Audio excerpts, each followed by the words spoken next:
Friends, I, on behalf of Beyond Law CLC, welcome you all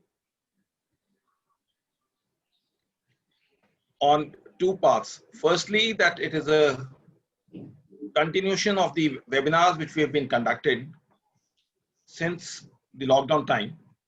And secondly, we started a concept of master series wherein we take certain issues and we dwell on that so that the entire facets could be understood in a capsule form. And to understand the motor accident claims, we requested Mr. Srinivas Raghavan to give his insights to a topic, and therefore we divided into 4 parts. And today in that continuum, we have the part 3, and Mr. Srinivas Raghavan would be giving insights on the principles of assessment under the fatal accidents. Now, this topic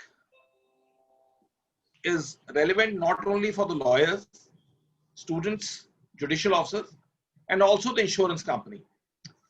It is insurance companies are one of the limbs which are directly or indirectly affected whenever there is a compensation which has been assessed and granted. Mr. Srinivas Raghavan as such needs no introduction. He is a legal stalwart in its own way, and he can give insights on different perspectives of law. He has given us insights on this platform, the judgment on the Hindu Succession Act, which has been well received on this platform, and the insights being given on the motor accident claims are also being well received. He is not only an established lawyer, but also an erudite speaker who can give the clarity of the topic in a manner which is facilitated to the mind and creates deep inroads in the minds to understand the facets of the same. And interestingly, under the banner of Lex webinar series, there have been a series of webinars at their end, and only last week they completed the platinum series on the webinars, and their entire series has been well received. There are a large number of subscribers to that, coupled with large number of views. 2 facets come out of that. Firstly, that the speakers are of immense knowledge, and secondly, the fact that they have been received well shows that the people feel that the issues which can bother them on different issues qua law are easily being understood. Therefore, they watch them on the YouTube and on the Facebook, or they join on the Zoom platform when they do the series. And firstly, congratulations to the effect that they have completed 75 years on behalf of Beyond Law CLC, as well as SSR, which are the knowledge partners in this part of the series. And thank you, Mr. Raghavan, for accepting our invite. And it's always a pleasure not only to hear you, but also a pleasure meeting you and discussing the perspectives as to how one can improve the knowledge sharing amongst all the participants who watch us live on the Facebook, as well as on this platform and thereafter on the YouTube. Over to you, sir. Hey, Mr. Vikas, good evening to everybody. The quantum of compensation has been the core issue of a claim under the motor accident cases, since the issue of negligence and liability are not much fought unless there is a valid defense for the respondents. But quantum, on the other hand, has been an issue always, because in each and every case, the quantum has to be assessed and computed. So an insightful knowledge about the computation of the compensation and the principles of assessment assumes greater significance for all the persons concerned in the legal fraternity. That includes professors of law, students of law, the practicing advocates, and more importantly, the presiding officers, judges, and the justices of High Courts and Supreme Court. Till 2004, the law under the Motor Vehicle Act was not seriously contemplated to be a special branch of law. But come 2004, there has been an umpteen number of landmark judgments by the Supreme Court of India and various high courts touching upon various aspects of the law governing the grant of compensation. Today, as Mr. Vikas has requested, I'm going to delve into the principles of assessment insofar as they relate to the fatal accidents. In case of death of a victim in the road accident, how to compute the income and how to assess the quantum of compensation payable. The general scheme under which I want to delve into is of 4 categories. Number 1, the claim petitions filed under Section 163A of the MV Act before May 2018, and for claim petitions under Section 163A of the Motor Vehicles Act after 2018, and claim of no-fault liability under Section 140, and the most common claim petition under Section 166 of the Motor Vehicles Act. Let us first go to the Section 140 of the MV Act. As I already told you, it can either be an interim award or a final award whenever the court finds that the victim was at fault. The maximum compensation in fatal accidents as of now is 50,000, and the maximum compensation in case of permanent disability as of now is 25,000.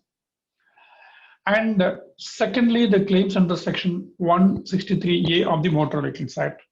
Once again, I have been receiving a spate of calls and a spate of messages in WhatsApp stating that there has been a confusion still in the minds of lots of advocates and judges about the commencement of the amendment to the Motor Vehicles Act in the year 2019.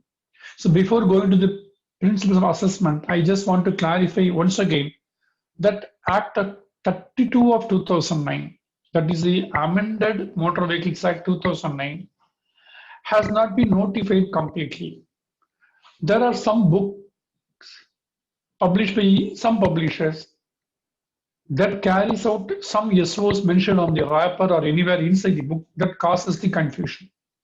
Friends, I make it very clear that if anybody who has the bare right published by professional book publishers, I would request them to go through the page A48 immediately before the contents, where SO 3110E of the Ministry of Road Transport dated 28 August 2019 has set forth nearly 28 provisions of the Amendment Act that were only brought into force.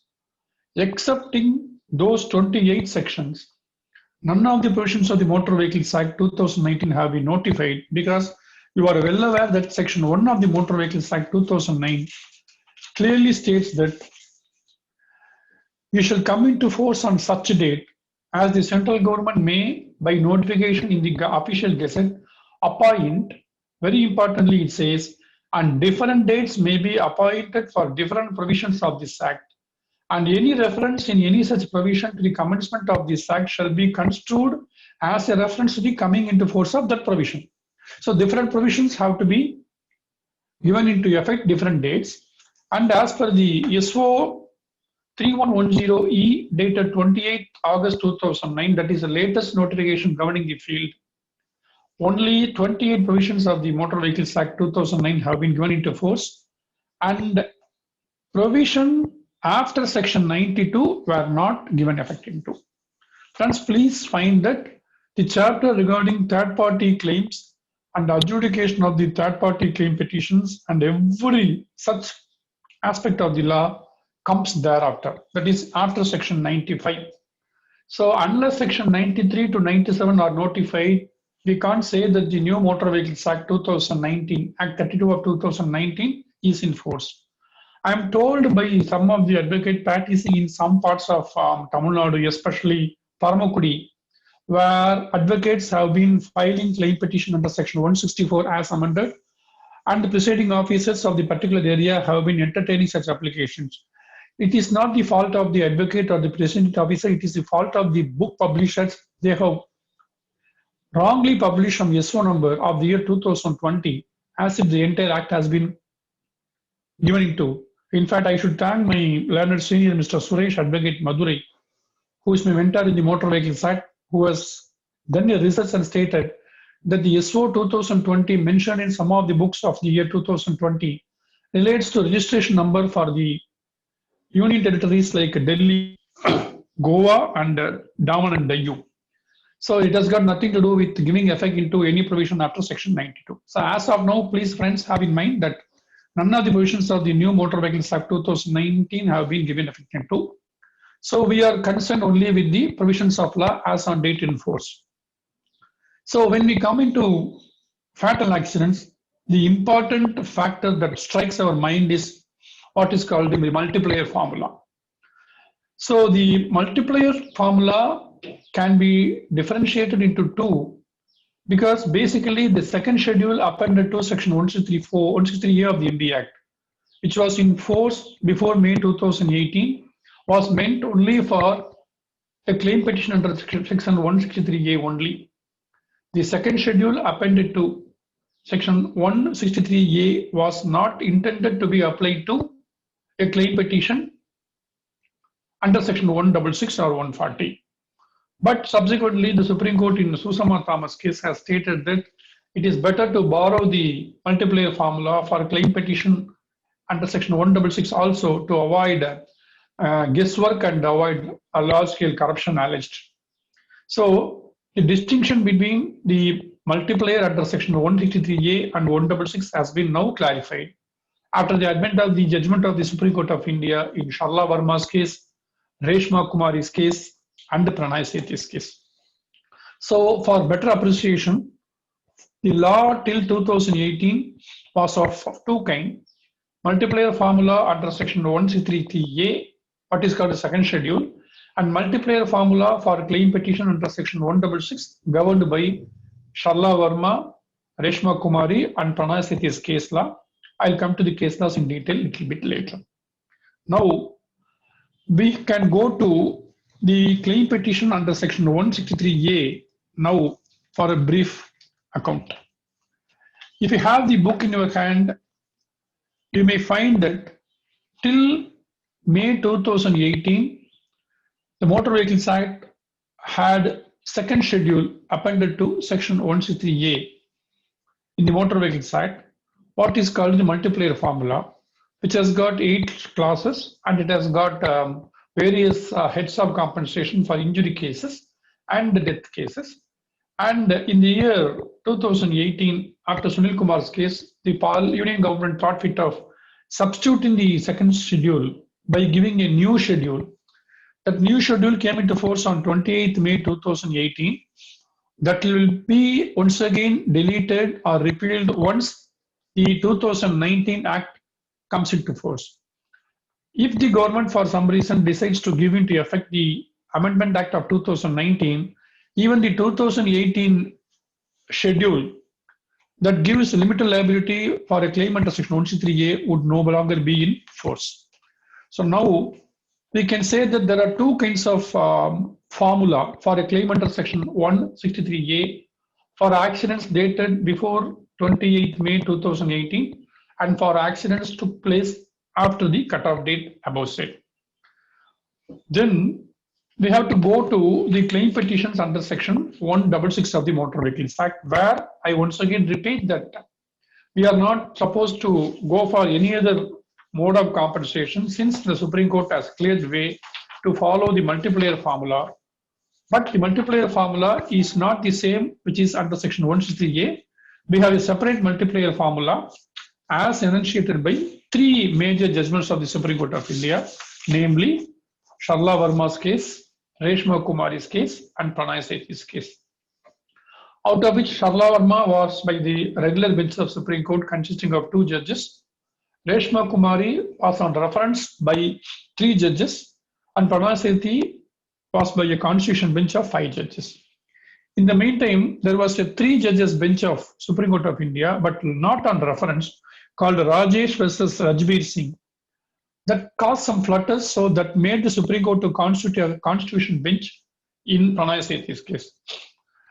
Sharla Verma's case is reported in 2009, volume 6, SEC, page 121. Reshma Kumari's case is reported in 2013, volume 9, SEC, page 65. And Pranay Sethi's case by Constitution Bench of Supreme Court, consisting of 5 judges, is reported in 2017, volume 16, SEC, page 680. The judgment, which is no more a good law in Rajesh versus Rajbir Singh, was reported in 2013, 9 SEC, page 54. That is by a 3 judges bench. Now, what are all the multiplier that is applicable under the claim petition filed under section 166 now assumes importance now. See, the Pranay Sethi's case has clearly held that the multiplier tabulation given by the Sharla Verma's case would be the multiplier for a claim under section 166 of the Motor Vehicles Act. So if we go through the multiplier envisaged and held by the Sharla Verma to be the multiplier for the claim under section 166, it is silent for the age group up to 15. The multiplier is 18 for the age group between 15 to 20 and 21 to 25. So if the disease was of the age of 15 to 25, the multiplier would be 18. This is the highest multiplier under the MB Act. Then between 26 and 30 years, the multiplier is 17. Between 31 to 35, the multiplier is 16. Between 36 to 40, the multiplier is 15. Between 41 to 45, the multiplier is 14. And between 45 years and 46 years to 50 years, the multiplier would be 13. Here you can find that the multiplier stands reduced by 1 unit for every 5 years. After the age of 51 to 65, the multiplier is reduced by 2 units for every 5 years. For the age group between 51 to 55 years, the multiplier is 11. For the age group between 56 years to 60 years, the multiplier is 9. For the age group between 61 years to 65 years, the multiplier is 7. And for the age group above 65, the multiplier is 5. This is the multiplier given by the Supreme Court of India in Sharla Verma's case, approved by the full member bench in Reshma Kumari's case, and approved by the Constitution bench in Pranay Sethi's case. So as of now, this is the multiplier formula applicable for a claim petition under section 166 of the MB Act. Now, we have to see 4 important factors to decide the quantum of compensation in fatal accidents. Number 1 is the multiplier, which I have already delved into. Multiplier as per the Pranay Sethi's case and as envisaged by the Sharla Verma's verdict. Second is loss on account of future prospects. There is every chance for a person to get more income as age is advanced. So there is a concept called the loss on account of future prospects. As early as in 1990s, there is a case law called Sharla Dixit that paved way for such a formula, and this has been now taken account by the Supreme Court in Sharla Verma as well as Reshma Kumari, and finally given a seal of approval by the Constitution bench in Pranay Sethi. According to the formula now ruling the roost, the future prospects is governed under 2 categories. Category 1 is for self-employed person with fixed salary. Category 2 is person who died by leaving a permanent job. We will go to the first category of deceased being self-employed on fixed salary. If the deceased was self-employed but was having a fixed salary, the loss on account of future prospects will be addition of the salary by 40% if the age of the deceased is below 40 years. So the addition in the income on account of loss of future prospects in case of self-employed on fixed salary would be 40% if the age of the deceased was below 40 years. If the age group is between 40 to 50 years, the future prospects would be on 25%. And if the age group is 50 to 60 years, it is 10%. So below 40 years, 40%, between 40 and 50 years, 25%, and between 50 and 60 years, it is 10% in case of self-employed on fixed income. The second category is loss on account of future prospects for persons who died leaving a permanent job. For them, the addition towards future prospects is 50% below the age of 40, 30% between the 40 and 50 years, and 15% between 15 and 60 years. To repeat, if the deceased was on permanent job, the loss on account of future prospects would be 50% if he died below the age of 40, 30% if the deceased was between the age group of 40 to 50 years, and 15% if the deceased died between the age group of 50 and 60 years. This is the second category of income under the multiplier formula. The third category of formula is the deduction for personal expenses.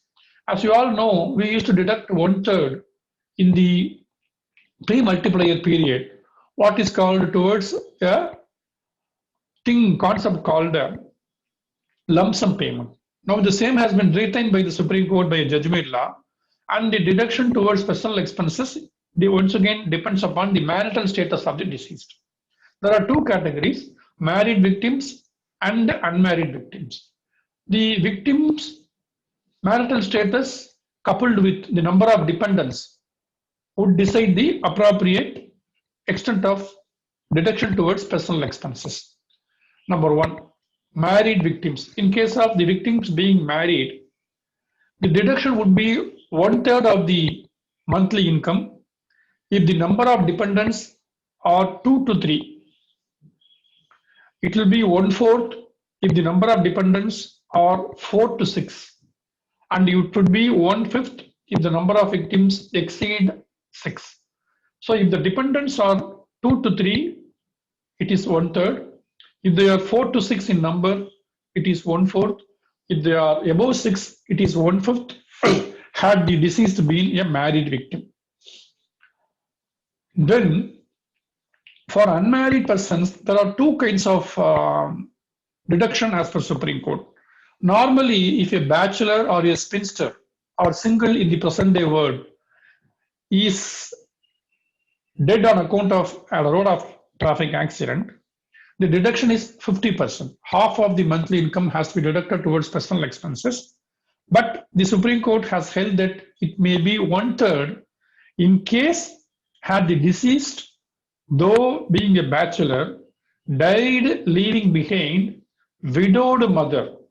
Very important, it is not the presence of father. Only if the bachelor died with a widowed mother and a large number of dependents, they must be younger sons or younger brothers and sisters of the deceased bachelor who are non-earning. So the stipulations stipulated by the Supreme Court of India to have a lesser extent of what is called personal expenses for bachelors should be on the following category. The deceased should have left behind a widowed mother and a large number of dependents. The dependent should be younger to him, either sisters or sons, but there should be younger and a non-earning person. If that be the case, the deduction would be 1/3. I repeat, in case of bachelors, spinsters or single, it is 50% of the monthly income. In case of deceased being a bachelor, leaving behind a widowed mother with a large number of dependents who are younger to him as brothers and sisters with non-earning capacity, the deduction is 1/3.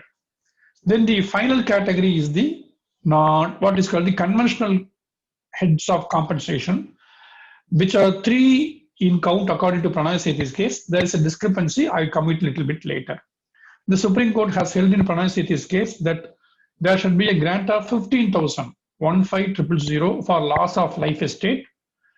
There shall be a grant of loss of consortium at the rate of 40,000 for the widow 40,000, and there shall be a grant of rupees 15,000 for funeral expenses. So loss of estate 15,000, loss of consortium for the widow 40,000, and funeral expenses 15,000. Finally, the Supreme Court in Pranay Sathi's case had held that the amount above said have to be enhanced at the rate of 10% in every 3 years. That has not been taken note by, I think, anybody, because we have reached 2011. Already 3 years has lapsed. So advocates, please be very careful that hereafter, when you apply the Pranay Sethi's case, the compensation formula fixed for general conventional head should be enhanced by 10%, because 3 years have lapsed after the Supreme Court has decided in the constitutional bench of Pranay Sethi's case in the year 2018. Come 2020, we should be ready for 2021, we should be ready for enhancement of 10%. Now the question is, in addition to multiplier, in addition to loss on account of future prospects, in addition to deduction towards special expenses, in addition to conventional damages, an important factor remains always debatable, which is called what is the multiple heads of compensation that depends upon the earning of the deceased. I would say the monthly income of the deceased. This is a very important factor, and I will go to now judgments after judgments to explain each and every concept of the law relating to fixation of computation of income of the deceased.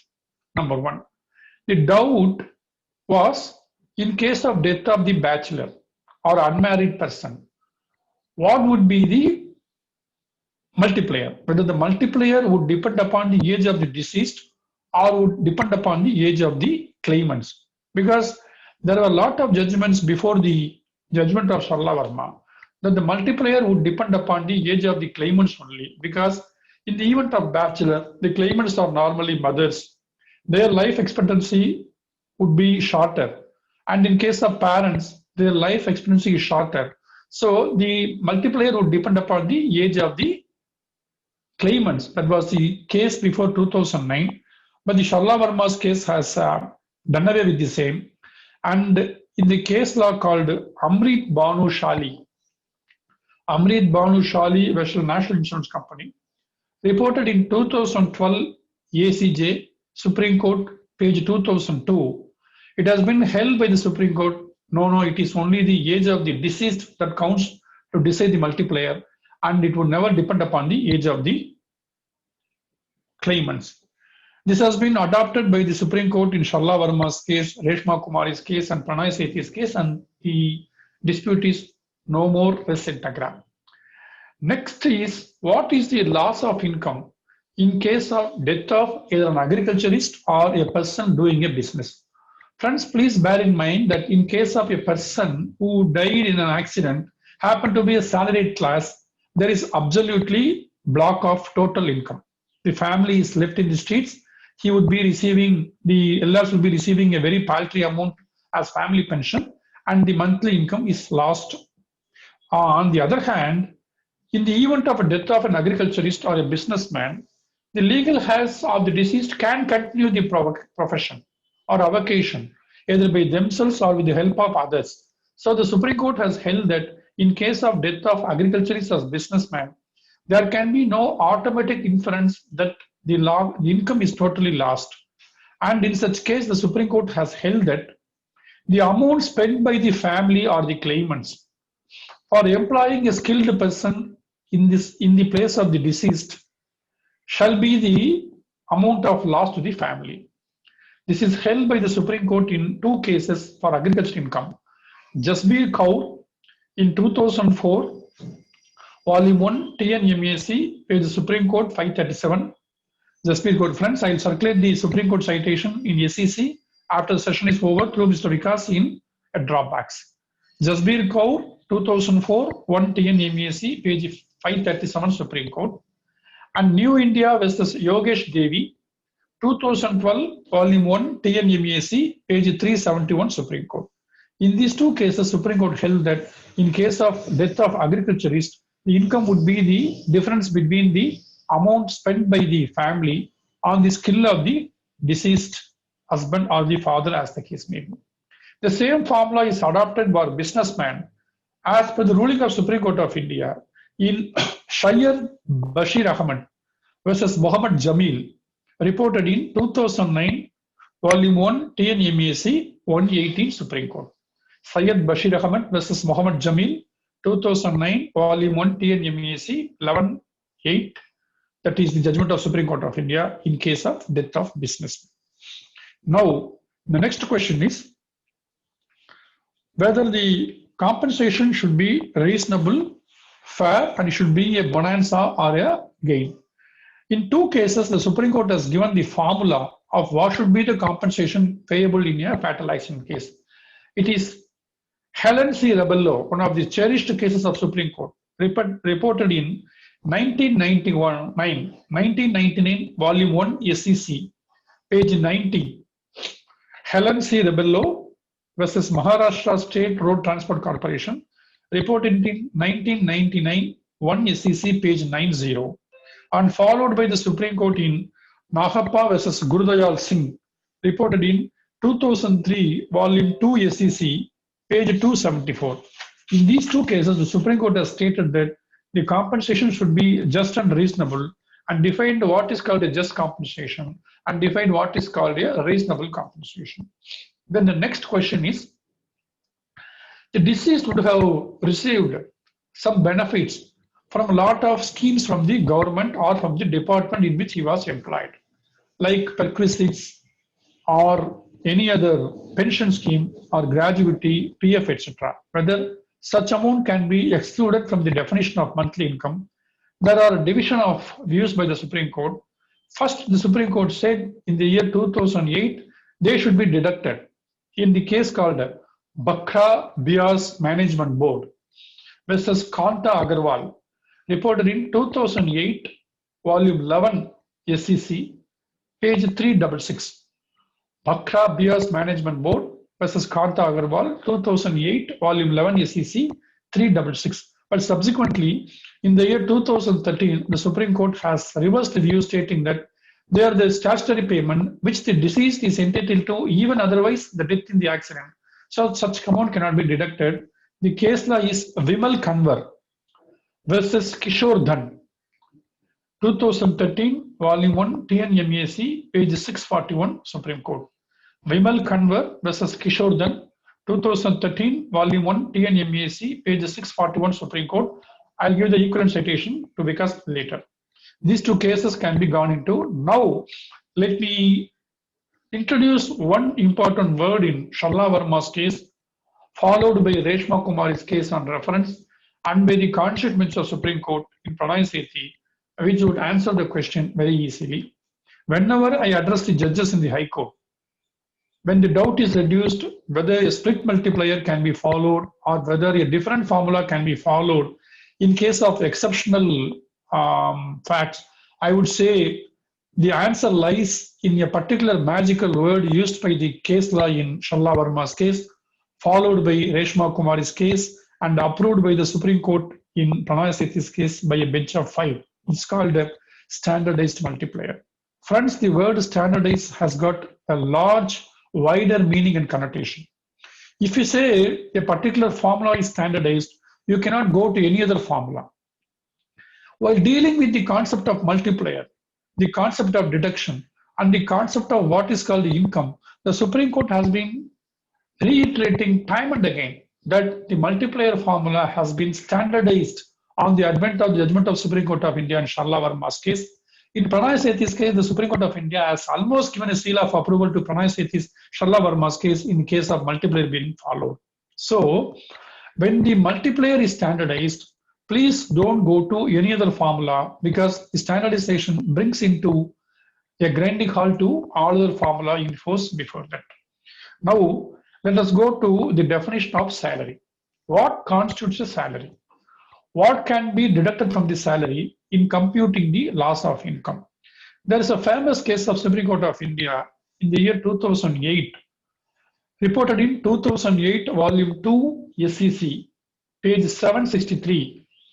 In a case between Indra Srivastava, National Insurance Company versus Indra Srivastava, where the Supreme Court has held that all benefits, allowances, and perquisites shall be included in the definition of monthly income and shall not be excluded or deducted for the purpose of determining the monthly income of the deceased, except those that were only for the benefit of the deceased himself.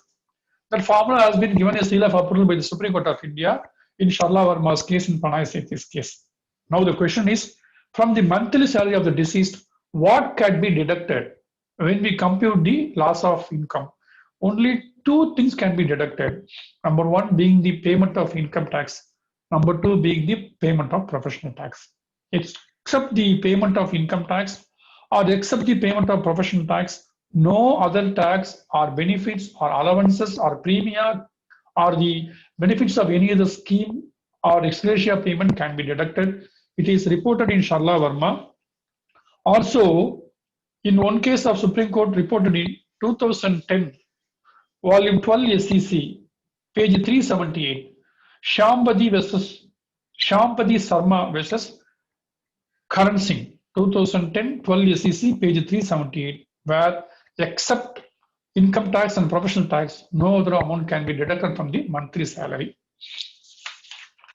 Then, as early as in the year 2002, the Supreme Court has held so by stating that no amount like the insurance, social security, benefits, benevolent funds, ex gratia payment, gratuity, pension, provident fund, HRA, house rent allowance, and leave encashment can be deducted. It is reported in 2002, volume 6 SEC, page 281, in a case called United India versus Patricia Jean Mahajan. This case is one of the classic cases on question of what is called a salary and what can be deducted. 2002, volume 6 SEC, page 281, United India Insurance Company versus Patricia Jean Mahajan. Then, an important question came before the Madurai bench of Madras High Court and Madras bench, in which I personally appeared. In a particular case, the deceased was having a mediclaim insurance policy. So he had suffered an injury and the treatment has nearly cost a sum of rupees 10 lakhs totally. He has taken an insurance policy under a private insurance company under a mediclaim scheme, and the insurance company has satisfied 5 lakhs to him towards reimbursement of medical expenses, which fact was proved before the tribunal by evidence by the particular company which paid the medical expenses. My argument was that this amount of 5 lakh should not be given once again by the tribunal because it amounts to double compensation, because medical expenses are nothing what is called a conventional or a qualified compensation. It is quantified at a special damages which has been reimbursed by a private company, though under a special contract. So whatever is the amount not paid by the medical policy should be paid by the insurance company in MCOP. That was hotly contested by the Madurai bench of Madras High Court, agreed with me, and it is reported in 2013 ACJ Madras High Court 1347 in a case between Cholamandalam MS General Insurance Company versus A. Saravanan. 2013 ACJ Madras High Court 1347, and subsequently a division bench of Madras High Court consisting of Justice Manikumar and another has confirmed the view. I'm not sure whether it is reported. It is in CMA number 2232 of 2015, division bench of Madras High Court, dated 6/10/2015, between Royal Sundaram versus Satya Rao and another, in which case the Supreme Court has followed the view and stated that whatever amount reimbursed by a private or government insurance company towards medical policy amounts to reimbursement, and they should be deducted towards medical expenses payable by the MACT. It was there already in a case called Helen Rebello in the year 1999. 1999, only SEC page 90. In Helen Rebello, the Supreme Court has held that whatever amount the deceased would have been entitled, even other than on a road traffic accident, cannot be deducted, and whatever amount which he received only on account of road traffic accident should be deducted. This is the formula followed by the Supreme Court even today. Then we have to go for dependency. In case of dependents are being married daughters and major sons, can there be dependency on their part? This has been a bone of contention or apple of discord for quite a long time. And the Supreme Court was giving a different judgments, and various high courts have given various judgments. There was no uniformity of opinion. And finally, the Supreme Court decided the issue in two important cases. Number one is Santosh Devi, number two is Manjuri Bera. Santosh Devi versus National Insurance Company reported in 2012, volume 6 SEC, page 421. It was a case of major sons held to be dependents. And in Manjuri Bera versus Oriental Insurance Company, reported in 2007, 10 SEC, page 643, it's a case of married daughters. So Santosh Devi in 2012, 6 SEC 421, and Manjuri Bera in 2007, 10 SEC, page 643, they have ruled that either married sons, major sons, and married daughters are all dependents to the deceased. They cannot be excluded. Siblings are also entitled for compensation, ruled by the Supreme Court. Now, whether income has been defined or not is the question. That is answered by the Supreme Court in a case called Managing Director, Delhi Metro Transport Corporation versus Sarojamma. I'm sorry, it is Bangalore, it is not Delhi. Bangalore Metropolitan Transport Corporation versus Sarojamma, reported in 2008, 5 SEC, page 142, where the Supreme Court has defined the word income. Income means and includes salary, pay, remuneration, revenue, earnings, wages, receipts, takings, profits, gains, proceeds, and means and whatnot. So, as I said, except the income tax and provision tax, every other thing comes under the definition of a salary. Then the question is whether a post-death scale of pay being revised, can it be reckoned into or not is an interesting question. For example, if a person died in the year 2014, the government of India or the local government would have introduced pay scale revision in 2015.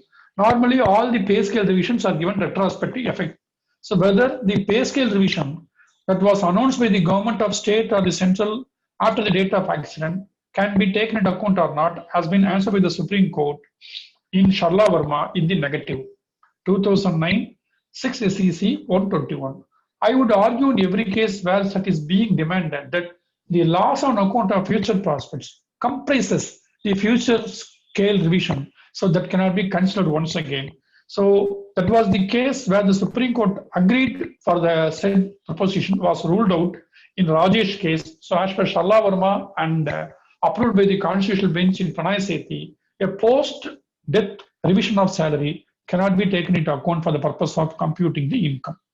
Then an important question comes into play. Who are all the persons who can be the claimants in a claim petition in a fatal accident? Section 166 of the Motor Vehicles Act uses the word legal representatives. So the definition of legal representative does not find a place in the Motor Vehicles Act. We are supposed to take umbrage under the CPC. Section 2, subclass 11 of CPC and section 166 subclass 1 subclass C of the Motor Vehicles Act speaks of legal representative.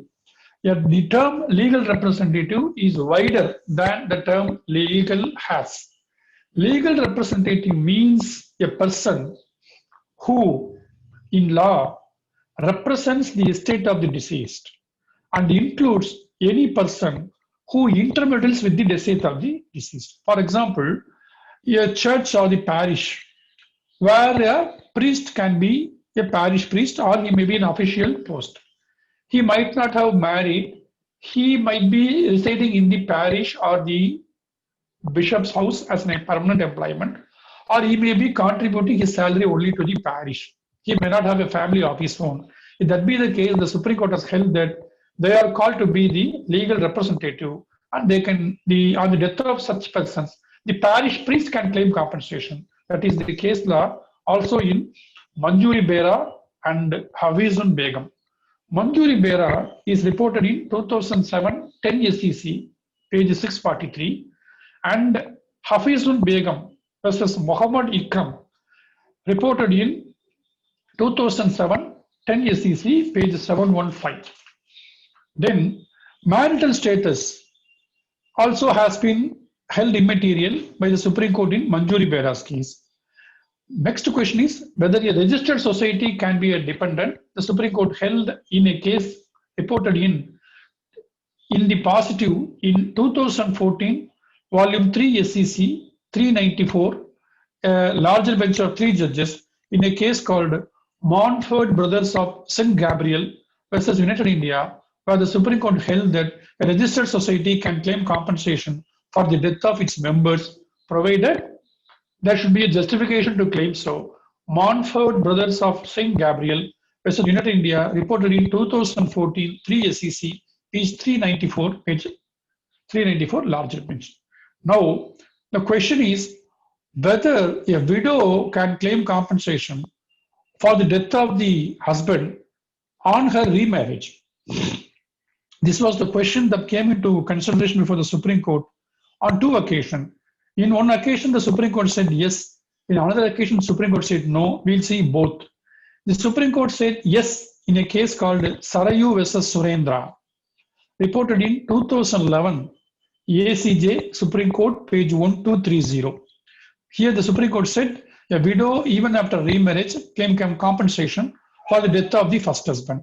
But the Supreme Court said no in Anjumukhi versus K. Bhatia, reported in 2010, 15 SEC, page 630, where the Supreme Court said the dependency would shift from the first husband to the newly married husband, and said no, this answer is still debatable. I think the question may be agitated when appropriate occasion comes into frame.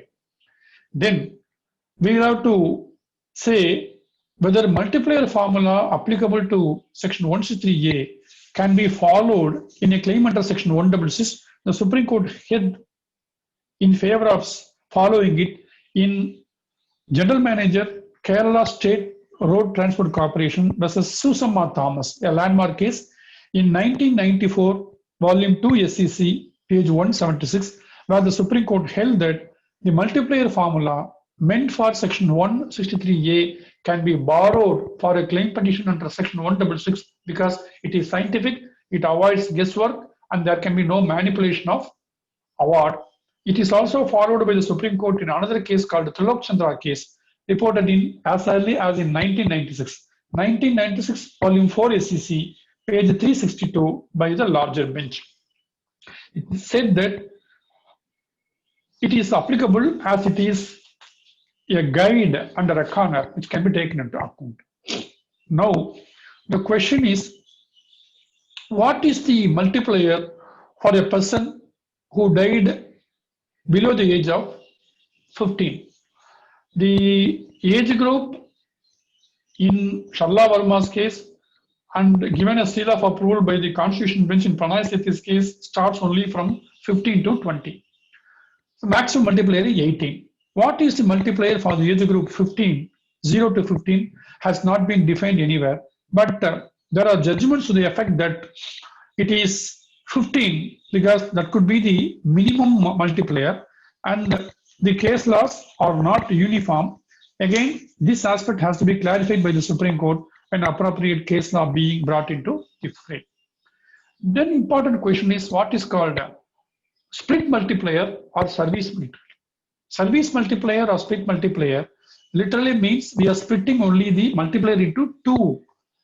This is applicable in a case where the deceased happened to be a government servant or a service on retirement and he died some years before superannuation. For example, a government servant is going to retire at the age of 58 years and he died in the age of 55. Whether the multiplicand or the income should be the same income or should be split into 2 parts. Split multiplier splits the multiplier into 2 parts. For the remaining age group from the date of accident till retirement, the multiplier would have the multiplicand or monthly income as per the actual salary. For the post-retirement period, the multiplicand or the income would be the pension or the last half of the last drawn salary. This is called the split multiplier. The multiplier is split into two parts. One part before the superannuation. After the superannuation, the second part. The income is split into two. Before the superannuation, the multiplier would depend upon before the superannuation, the loss of income would depend upon the multiplier and the actual salary he was receiving. And after superannuation, the loss of income would not be the same monthly salary. It would be either the pension proved or the half of the last done salary. This formula has been followed by the Supreme Court and other courts, but in the year 2013, the Supreme Court put a spoke in the wheel, stating that service multiplier or split multiplier cannot be followed as a routine. It can be followed in the absence, it cannot be followed in routine course in the absence of any specific reason or evidence on record. It is there in Puttamma versus Narayana Reddy, reported in 2013, volume 15, SEC, page 45. 2013, volume 15, SEC, page 45. What do you mean by in the absence of any specific reason or evidence on record? For example, you can take the case of a teacher or a professor or a doctor or a security man or even an additional public prosecutor or a judge. They may have employment after retirement as a private employment. So there is no guarantee that those persons would not get re-employed after superannuation, and there is no guarantee that they may also start earning. So the Supreme Court has held that if there is a proof that the deceased would be having every chance of getting one more employment after his retirement, and chance of getting further employment and income is available, split multiplier should not be followed. This is what is the rule of the thumb now. Then very interesting contra view is coming into force. Before I close the topic, I would deal with it with some elaboration. The grant on account of loss of love and affection has been a stem of the quantum of compensation, and in such cases, when the number of claimants are more, I would rather find that the grant of compensation under the head of love and affection would have even exceeded the grant of compensation under the head of loss of income in the future. There are courts which give 1 lakh each, 2 lakhs each, because it is rightly held by the Supreme Court that love and affection cannot be measured in terms of money. But the question is, the judgment of Supreme Court of India in Pranay Sethi's case is pitted against by all the counsels for the insurance company. Though I happen to be an advocate for the insurance company, though I happen to appear for claimants and owners also whenever occasion comes, unless there is an issue of liability, my view is totally different. I have gone through the judgment of Supreme Court of India in Pranay Sethi umpteen number of times to find out whether anything is specifically expressed to say that there can be no grant of compensation in Pranay Sethi's case in any express words. The answer is a big no. The Supreme Court in Pranay Sethi's case has given 3 heads of conventional damages, but it did not say that no amount of compensation can be granted under the head of love and affection. Friends, there is a reason. If you have a chance to argue before the courts, please use this reason. Pranay Sethi, Reshma Kumari and Sharla Verma cases were basically on multiplier applicable to claim petition under section 166 of the NV Act. But the multiplier tabulation and the principle of assessment they have been following were the dicto what has been provided in section 163A and the second schedule. If you have the old second schedule in your hand, you may find that the first page consists of the tabulation. In the second page, you may find that there are different heads of compensation payable in fatal accident and injury cases. Friends, please have a glance or peruse the second page. Very strangely, you can find that the head of compensation for love and affection does not find a place in the second page of second schedule appended to the Motor Vehicles Act. So the Supreme Court, while deciding the Pranay Sethi's case, was not in a position to consider such a grant because it was not even contemplated by the second schedule under section 163A. So I would say the judgment of Supreme Court of India in Pranay Sethi's case is silent on the aspect of loss on account of love and affection. So the subsequent bench of Supreme Court of India has correctly held in Magma versus Nanu Ram, reported in 2018, volume 18 SEC, page 130. It's by the regular bench of Supreme Court of 2 judges. Magma General Insurance Company versus Nanu Ram, reported in 2018, volume 18 SEC 130, where the Supreme Court has said that loss of consortium is almost equivalent to loss of love and affection, and has given 3 different consortium called spousal consortium for the loss of spouse, parental consortium for the death of children, and filial consortium for the death of parents. So loss of consortium was equated with loss of love and affection by the Supreme Court in Magma's case in the year 2018. But again, we have been contesting that the Supreme Court in its larger bench said against the grant under love and affection in Pranay Sethi. So the courts were not believing the same. And now a judgment has been rendered by the Supreme Court where it was reported in United India versus Satyinder Kaur or Satvinder Kaur. United India versus Satyinder Kaur or Satvinder Kaur, reported in 2020 SEC online page 410.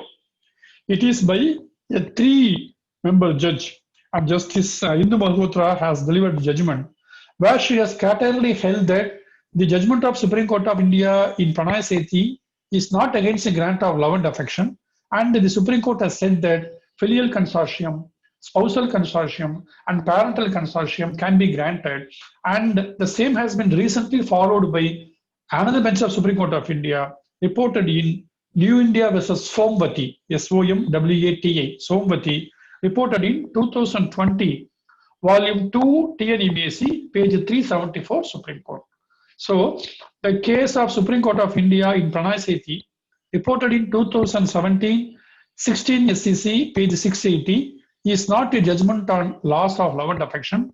The judgment of Supreme Court of India by 3 judges in United India versus Satyinder Kaur or Satvinder Kaur, reported in 2020 SEC online page 410, following the judgment of Supreme Court of India by regular bench in Magma General Insurance Company versus Nanu Ram, reported in 2018 volume 18 SEC 130, has been reiterated by the Supreme Court by its regular bench in 2020 volume 2 TNMAC page 374 Supreme Court in New India versus Somvati. So this is the factum of the case. In my humble opinion, loss on account of love and affection is an inseparable part of the award. So now courts have started applying the same formula for loss of love and affection and loss of consortium at the same rate. For example, if there is 1 widow and 3 claimants who are depending upon the deceased, the court would grant 40,000 each.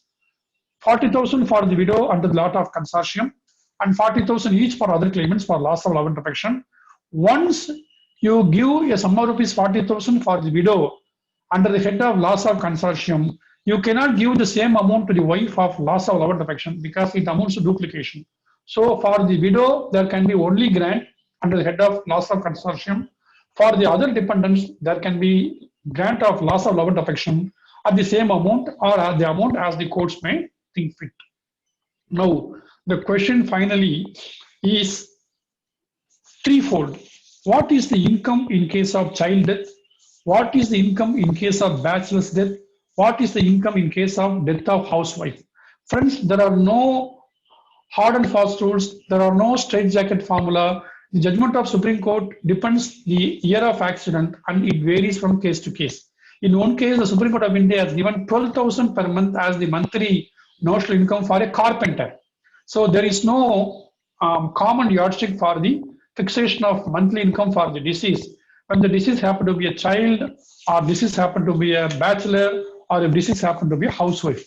In a recent case, the Madras High Court, between Bhuvaneshwari versus Mani and another, reported, not it reported, in a case between Bhuvaneshwari versus Mani and another, in CMA number 2510 of 2019, dated 1/9/2020, the Madras High Court has fixed a sum of rupees 9,000 to be the loss of income or the notional income for a housewife.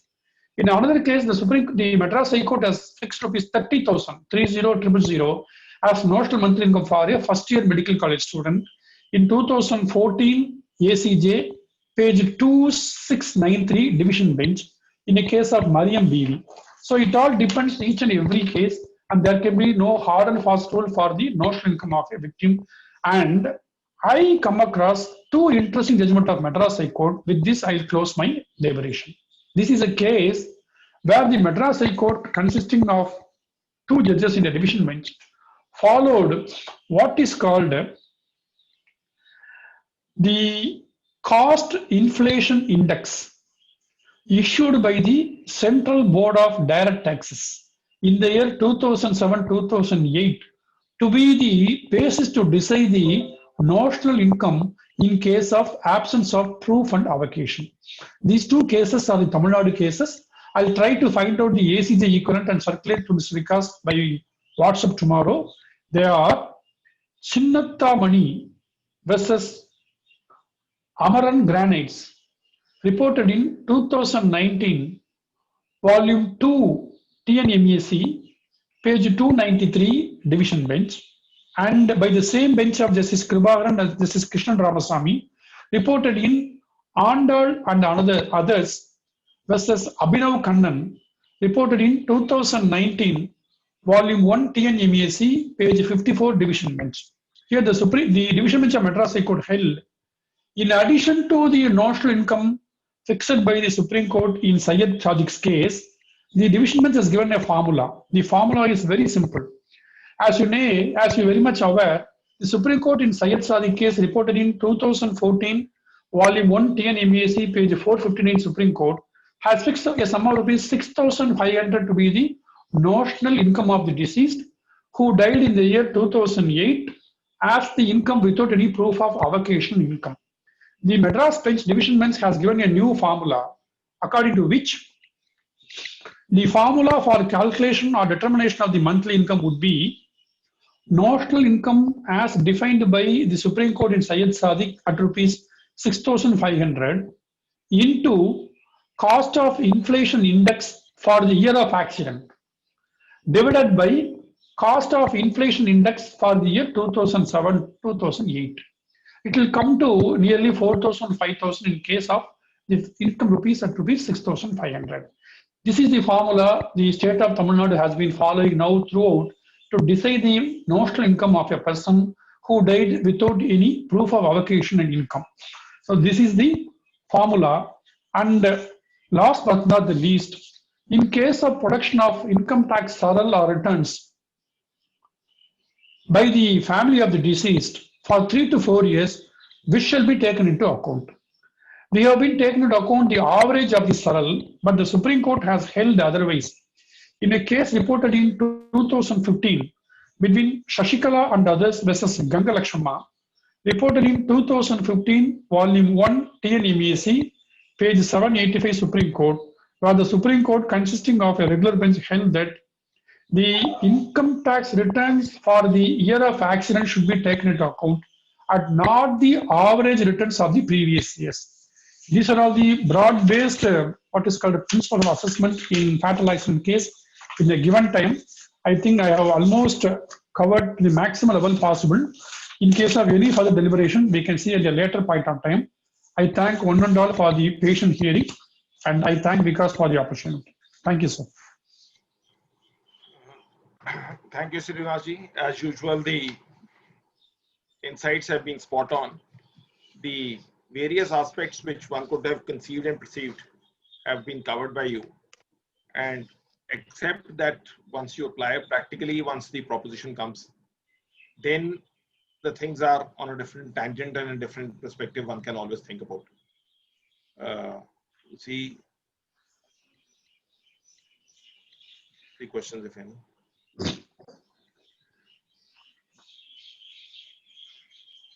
So I will share this with a separate Dropbox to you because you can circulate in the WhatsApp to this. Yeah, There are nearly 45 judgments which I will circulate in your Dropbox tomorrow.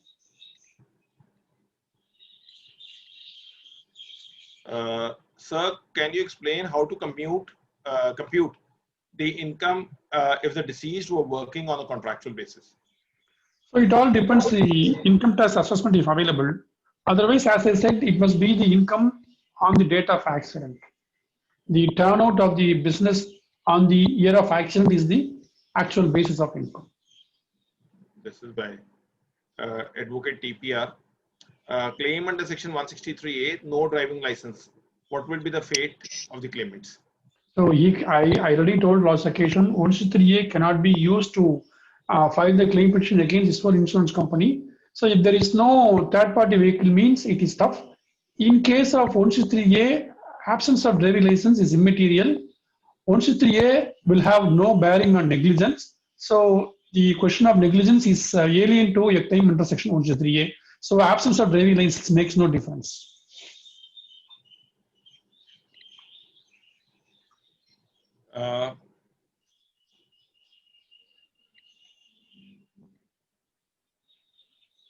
This is by Senti Kumar as to whether the amendment Act 32 of 2009 has been implemented in Tamil Nadu or not. No, it is a central act. It cannot be notified for one state. The Act 32 of 2009 has been notified only for 28 section.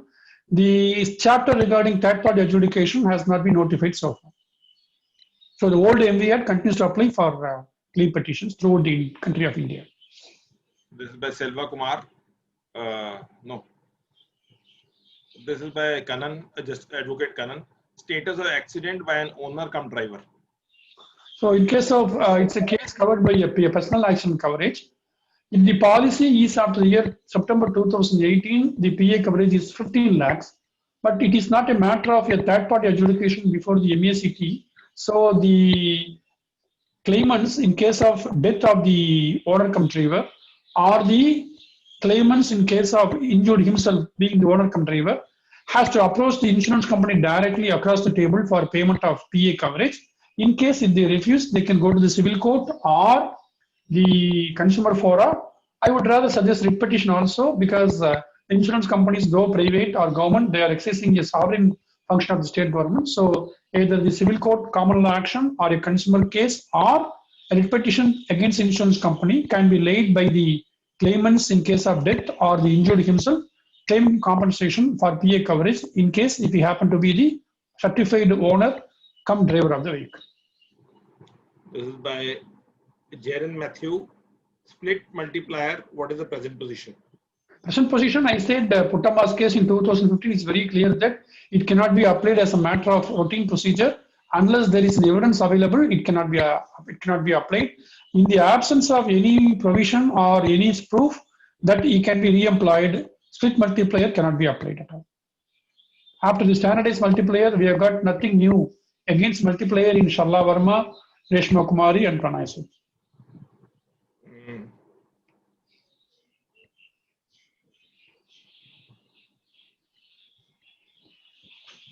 This Murugusen says, can you differentiate the claimant favor judgment? How many and insurance? This one. He says how many there are judgments between in favor of the claimant and how many in favor of the insurance company. It's too hypothetical. See, it all depends the facts of the case and the mindset of the judge. To my knowledge, the courts strike a balance. They are neither in favor of the claimants nor in favor of the insurance company. They only adjust the law according to their conscience and the law of the land. It is too hypothetical or technical to answer the question. And I don't have a statistics also. And Advocate Nirbala, what is notional income for a college student? It depends the college. I told you now the judgment of Madras High Court for first year MBBS, it is 30,000. The Madras High Court has been following 10,000 for polytechnic students and degree students, and 20,000 for engineering students, and 30,000 for medical college students. It is the least in 10,000 and the maximum by 30,000 in Chennai. Tamil Nadu. Other states, I have no idea. Basically, the principle applies is that what type of evocation or the profession he takes, or and what type of academics it is. Some factor does it happen that how that student was coming forth in the academics also. Exactly. On the principles that what could be there, or let's assume he's in a professional college, then the presumption is that because in our country we can find education minister who failed in 10th standard, and a person who finished IAS is serving as the secretary under him. So education and qualification have got nothing on the employment opportunity. So it all depends. But only on notional. Only on notional basis, a mere guesswork. There can be no what is called a straitjacket formula. I would say 10,000 is the minimum is followed in Tamil Nadu for any graduate or in undergraduate being a student. Yeah. So we have taken all the questions, and thank you as usual. The session was spot on, and I think, like you said, that you will be sharing about 45 judgments. So approximately for after every 90 seconds, you was barraging in with one of the judgments. Because if it had been 60, then it would have been 1 minute, one judgment per minute. Thank you. I'll share it tomorrow, before tomorrow. Yeah. And tomorrow, in our pursuit to have webinars on different issues, tomorrow we will be having communication skills on online mediation. And he's Mr. AJ Jawad, a senior mediator and a trainer, again from Madras. So do stay connected with us tomorrow at 5 p.m. Mr. AJ Jawad will be connecting with us. And we will share the Zoom link with all of you. And thank you to all those participants who are watching us live on the Facebook, as well as on the platform, and those who will subsequently get connected with our YouTube channel of Beyond Law CLC. Thank you to everyone. Stay safe, stay blessed with all the wishes that you do professionally well. And those who are students or working in some insurance company and hearing us, they should also do well. No professional or income cut during all these lockdown times. Everyone stay safe, stay blessed. Thank you, Vikas. Thank you.